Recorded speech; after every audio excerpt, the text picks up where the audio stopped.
आज मैं आपको एक ऐसे बिजनेस के बारे में बात करने वाला हूं जिन बिजनेस को स्टार्ट करने में लाखों रुपए का इन्वेस्टमेंट है। यानी कि 8-10 लाख रुपए से आप इन बिजनेस को स्टार्ट कर सकते हो। मगर मैं आपको एक ऐसा तरीका बताने वाला हूं जिस तरीके से अगर आप इन बिजनेस को स्टार्ट करोगे तो बहुत ही कम इन्वेस्टमेंट से आप इन बिजनेस को स्टार्ट कर सकते हो। कौन सा है वो बिजनेस, कितना इन्वेस्टमेंट होगा, कितना प्रॉफिट होगा, कौन से लाइसेंस लेने होंगे, मतलब कि इन बिजनेस की पूरी जानकारी लाइव वीडियो के साथ आज के वीडियो में मैं आपको बताने वाला हूं। तो प्रणाम मेरे प्यारे पृथ्वीवासी, मेरा नाम है परखा और आप देख रहे हैं भारत के सबसे भरोसेमंद यूट्यूब चैनल प्योर बिजनेस। तो चलिए फटाफट ये बिजनेस भी सीख लेते हैं। आज मैं आपसे टाइल्स के बिजनेस के बारे में बात करने वाला हूं। इन बिजनेस को आप दो टाइप से स्टार्ट कर सकते हो।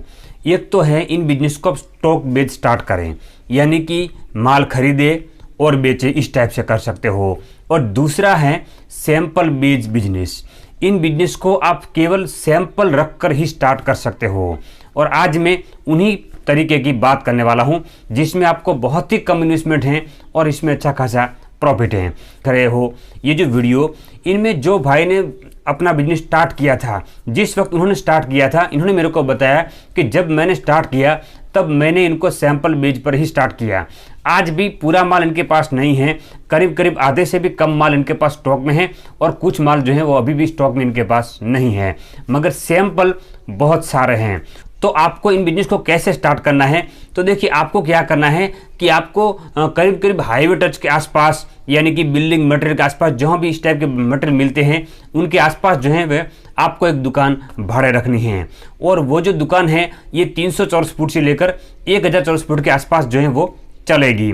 अब आपको क्या करना है कि आपको अपने आसपास में, मतलब आप जिस सिटी में हो उन्हीं सिटी में जो बड़े बड़े होलसेलर हैं जो टाइल्स बेचते हैं, इन होलसेलर के पास आपको जाना है। या आपसे 20-25-30 किलोमीटर दूर कोई पास में बड़ी सिटी हो, वहाँ आपको टाइल्स के बड़े बड़े होलसेलर मिल जाएंगे, तो आपको उनके पास जाना है।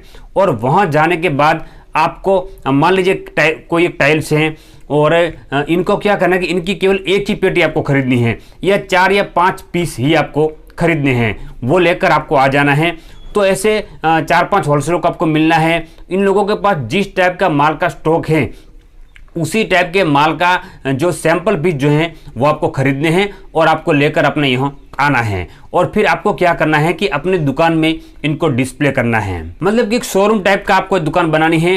केवल डिस्प्ले करना है, केवल लोगों को दिखाना है कि भाई इस टाइप के टाइल से हैं। अब यह क्या है कि आप अलग अलग होलसेलर से मिलोगे, इनके पास से सैंपल पीस लोगे और जब यह अपने पास रखोगे तो जब कस्टमर आएंगे तो वो देखेंगे आपके शॉप में और बोलेंगे कि भाई इस नंबर के टाइल जो हैं वो मेरे को पसंद है और मुझे चाहिए। तो आप क्या करोगे कि आप उन दुकानदार को कॉल करोगे कि भाई इस टाइप की जो टाइल्स है, इस नंबर के टाइल्स हैं, वो मेरे को 60 पेटी, 50 पेटी, 100 पेटी चाहिए, तो वो आपको बेच देगा और आप इन माल को कस्टमर को दे सकते हो। और इस टाइप से आप बीच में अपना अच्छा खासा पैसा कमा सकते हो। देखिए अगर मेरे हिसाब से इन बिजनेस को आप स्टार्ट करो, इनसे पहले अगर पॉसिबल हो तो आप 1 महीने 2 महीने इस टाइप की जो बड़े टाइल्स की शॉप है, होलसेल की शॉप है, आप इसमें नौकरी कर लो। तो क्या होगा कि इनसे आपको पता चलेगा कि भाई टाइल्स में कितनी वैरायटी आती हैं, किस किस टाइप की क्वालिटी आती हैं, क्या रेट में आती हैं, क्या रेट में बेची जाती हैं, कस्टमर को किस टाइप से बात की जाती हैं, माल कैसे बेचा जाता है, सारा जो है वो सारे सवाल जो आपके मन में हैं उनका उत्तर जो है वो आपको वहाँ मिल जाएगा। तो अगर हो सके तो आप नौकरी करो, और अगर नौकरी नहीं कर सकते हो तो आप इस टाइप से सीधा स्टार्ट करना है। आप चाहो तो यहाँ सैनिटरी भी रख सकते हो, थोड़ी थोड़ी आपको शुरू में रखना है, फिर बाद में आप धीरे धीरे बढ़ा सकते हो। अब इस टाइप का अगर आप बिजनेस करोगे तो इनके कुछ जो फायदे हैं वो मैं आपको बताना चाहता हूँ। पहली बात तो ये है कि इन बिजनेस में जो है वो आपको इन्वेस्टमेंट बहुत ही कम लगेगा। दूसरी बात ये है कि यहाँ आपको कोई भी रिस्क नहीं है, यानी आपको कोई माल स्टॉक रखना है नहीं, तो आपको कोई भी रिस्क नहीं है कि माल नहीं बिकेगा या आउट ऑफ डेट हो जाएगा वगैरह वगैरह, कुछ भी वो कोई भी आपको टेंशन नहीं है। यहाँ आपको केवल सैंपल रखने हैं, तो आप ज़्यादा से ज़्यादा सैंपल रख सकोगे। जो भी आपको लगे कि हाँ ये बिल्कुल सही है, ये भी मेरे को चाहिए, ये भी मेरे को चाहिए, तो सारे के सारे सैंपल जो आप रख सकते हो। और दूसरी बात भाई देखो, इस टाइप का बिजनेस अगर आपको लगेगा भाई इससे कैसे बिजनेस होता है, तो देखिए भाई कई दोस्त ऐसा करते हैं। मान लीजिए अगर बड़ी मार्केट है, अहमदाबाद हो, दिल्ली हो, अगर आप दिल्ली में चले गए, ऐसा नहीं है टाइल्स, आप कोई भी प्रोडक्ट लेने के लिए चले गए, छोटी सी दुकान है, आपने उनको बोला कि मेरे को ये प्रोडक्ट चाहिए, कितने चाहिए कि 100 पीस, इनके पास नहीं है, केवल एक ही पीस है, तो वो बोलेगा कि ठीक है साहब आप बैठिए, मैं गोडाउन से मंगवाता हूँ। अब जब वो 100 पीस लेके उनका लड़का आएगा तो आपको नहीं पता चलेगा कि गोडाउन से लेके आया है या किसी दूसरे होलसेलर के पास से लेके आया है। तो इस टाइप से भाई बिजनेस होता है। आप भी अपने कस्टमर को बोल सकते हो कि ठीक है सर जी आप बैठिए, चाय पानी कीजिए, मैं अपने लड़कों को भेजता हूँ, वो माल आपको लेके आ जाएगा गोडाउन से। तो इस टाइप से लोग बिजनेस करते हैं, सैंपल बेस पर आप भी कर सकते हो। अब यह 2-3 बातों का आपको ध्यान रखना है इन बिजनेस में। पहली बात तो ये है कि आपको कोई एक ही होलसेलर के पास से माल खरीदना है या इनके ही सैंपल रखना है, ऐसा आपको नहीं करना है। आपको 4-5 जो है वो होलसेलर को कांटेक्ट में रहना है और इन लोगों के पास से जो है वो आपको सैंपल मंगवाने हैं और अपने यहाँ डिस्प्ले करने हैं। क्योंकि अगर एक ही होलसेलर है और जिस दिन आपकी दुकान तो चालू है मगर इनकी दुकान बंद है, तो फिर आप माल कैसे मंगवाओगे? तो ऐसा नहीं करना है, आपको 3-4 होलसेलर को कांटेक्ट में रखना है। और दूसरा, आप 3-4 होलसेलर के कांटेक्ट में होगे तो क्या होगा कि जो रेट हैं, इनके जो नए नए माल जो आ रहे हैं, क्या रेट बढ़ रहा है, कम हो रहा है, सारी जानकारी आपको मिलती रहेगी, यानी कि आप अपडेट रहोगे। अगर एक ही व्यापारी होगा तो शुरू में वो सस्ता देगा, फिर बाद में धीरे धीरे वो अपना प्रॉफिट बढ़ाएगा, तो आपका जो प्रॉफिट है वो आने वाले दिनों में कम होगा। दूसरी बात यह है कि जब भी आप अपना एक नया बिजनेस स्टार्ट कर रहे हो तो आपको शुरू में अपना जो प्रॉफिट है वो बहुत ही कम रखना है। दूसरी एक बात यह है कि कई मित्र क्या करते हैं कि अपने शॉप स्टार्ट कर देते हैं, फिर बाद में कभी सुबह 8 बजे आते हैं, कभी 9 बजे आते हैं, कभी 12 बजे आते हैं, कभी 2 बजे चले जाते हैं, कभी 6 बजे चले जाते हैं, कभी छुट्टी लगा लेते हैं, कभी हफ्ते में 1 छुट्टी, कभी 2 छुट्टी। तो ऐसा आपको नहीं करना है, आपको टाइम का बहुत ध्यान रखना है।